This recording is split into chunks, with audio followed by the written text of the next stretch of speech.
Hey, hey, hey! Oh my god, that's so true. Guys, and welcome back to my vlog. So today is a very overdue video.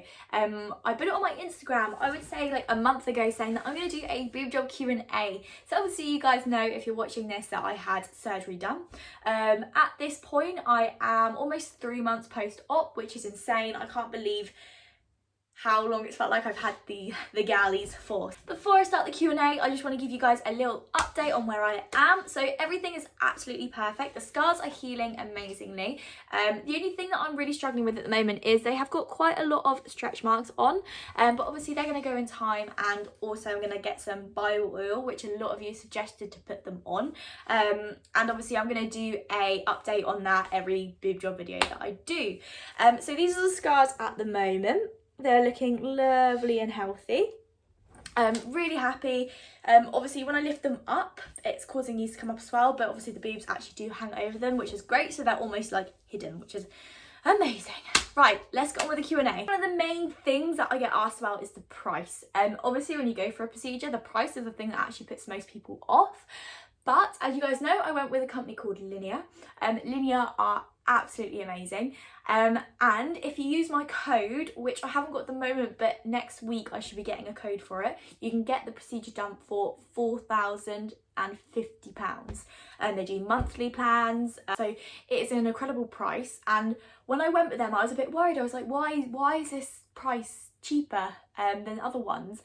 But just because they've got such a good reputation, they don't need to be charging silly prices. And you can tell because one, they're on Harley Street. Two, their aftercare is amazing. For Christmas they sent me a hamper. Like, how amazing is that?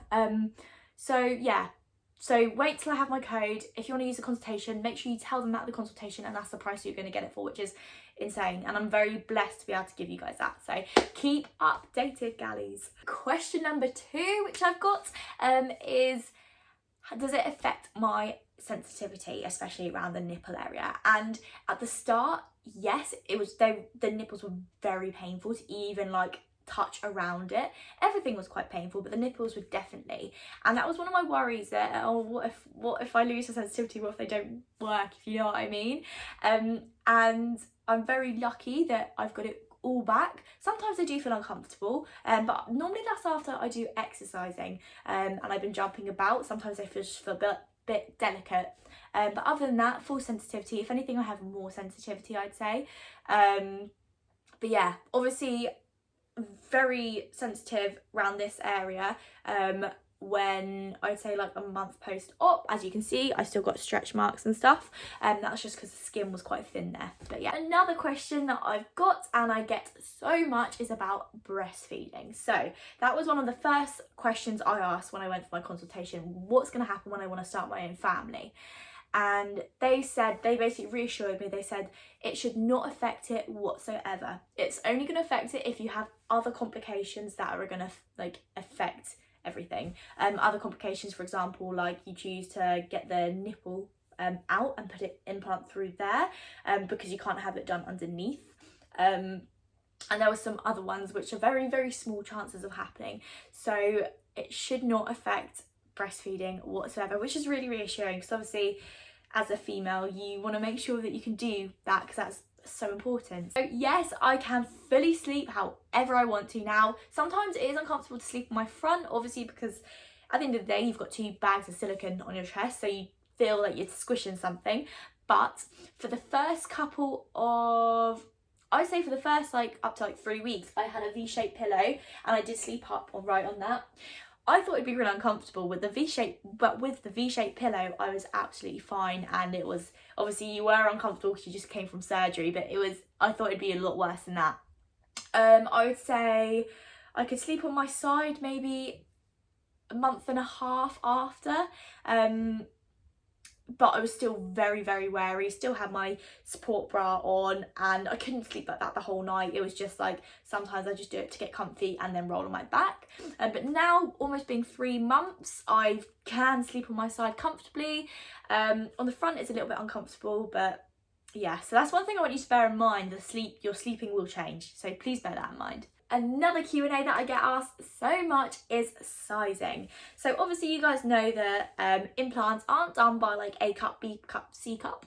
They are done by cc's, which is a measurement, and obviously it depends on your frame. For example, if I went in like this, how I am now, say if this was my natural and I said I want 350 cc's, I would be big. But then if someone like how I was, completely flat, said can I have 350 cc, you would be this size. So obviously it depends on what you have before, how much tissue you have and stuff like that. But I got 355 cc. We went 0.5 cc higher than I was going to go, but that's just because on the day they were like, nope, we want you to go higher, and I was like, yeah, sure, pop it in me. But yeah, and I'm so grateful. So before I was a double A, I was literally flat. As you can see here, I was literally low flat. I had hardly any breast tissue, so yeah. And now I would say I'm a big C, small D cup. It depends on a lot of different like sizing, obviously. But I'm so happy, like so happy.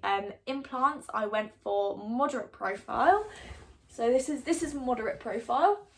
And I went silicone, and I didn't go texture or anything. I just went normal silicone. So the next question is a very good question. As you can see in these photos, when I first got them done, they were very high. They looked very fake. I almost had that ridge at the top, which I didn't actually like at all, and that's exactly what I said I didn't want. And I was a bit worried. They were like, no, trust the process. But as you can see now, that ridge is still there a little bit, but it is almost gone. And they do, obviously the lighting is not helping because it does like just pick out that, but it does slope down a little bit more than it did, because before it was very you're stuck on kind of thing. But again, I'm only 3 months post-op, so it's just gonna get more and more natural.